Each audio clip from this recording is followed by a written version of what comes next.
আসসালামু আলাইকুম। Welcome to polish cooking studio. নতুন একটি দিনে নতুন একটি রেসিপি নিয়ে আবারও আপনাদের মাঝে হাজির হলাম। আজকে আমি বানাবো ছোলা বুটের লাড্ডু। বাজারে মিষ্টির দোকানে যেসব লাড্ডুগুলো বানানো হয় ওগুলো সাধারণত বুন দিয়ে বানিয়ে তারপর বানায়।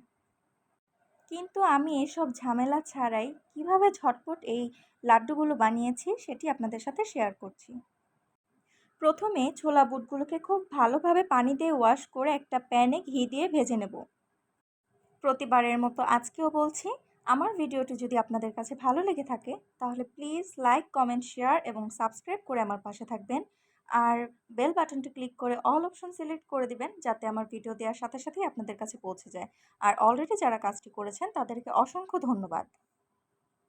প্রপারলি বুটগুলো ভেজে ঠান্ডা করে ব্লেন্ড করে নিয়েছি। একেবারে মিহি করিনি, একটু দানা দানা রেখেছি।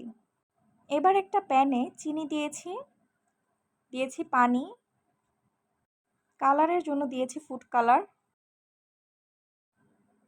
একটু ফ্লেভারের জন্য দিয়েছি এলাচ গুঁড়া, আর মিষ্টিটাকে ব্যালেন্স করার জন্য সামান্য লবণ দিয়েছি। একটা বলক চলে আসলে এর মধ্যে দিয়ে দেব ব্লেন্ড করা বুটগুলো। ভালোভাবে মিশিয়ে নেব। চুলার ফ্লেম হাই হিটে রাখবো না, মিডিয়ামে রাখবো আর নাড়তে থাকবো। অনবরত নাড়তে হবে, তা না হলে নিচ থেকে লেগে যাবে। এরকম ঘনত্বে আনার জন্য অফ ক্যামেরায় আমি অনেকক্ষণ নেড়েছি। এবার সামান্য ঘি দিয়ে আবার নাড়তে থাকবো।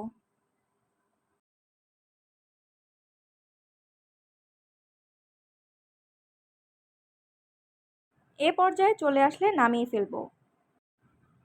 গরম থাকা অবস্থায় হাতের মধ্যে সামান্য তেল দিয়ে লাড্ডুগুলো বানাবো। আপনাদের সুবিধার জন্য আমি আরও কয়েকটা বানিয়ে দেখাচ্ছি। আমার রেসিপিটি ফলো করে ঝটপট কোনো ঝামেলা ছাড়াই ঘরোয়া উপকরণে এই লাড্ডুগুলো বানিয়ে ফেলতে পারেন। এভাবে করে সবগুলো লাড্ডু একে একে বানিয়ে ফেলবো।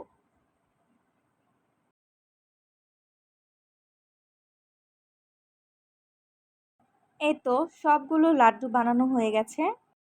আর ডেকোরেশনের জন্য আমি কাজু বাদাম দিয়েছি, আপনারা যে যেভাবে ইচ্ছা সেভাবে ডেকোরেশন করতে পারেন। আশা করি আমার ভিডিওটি আপনাদের কাছে ভালো লেগেছে।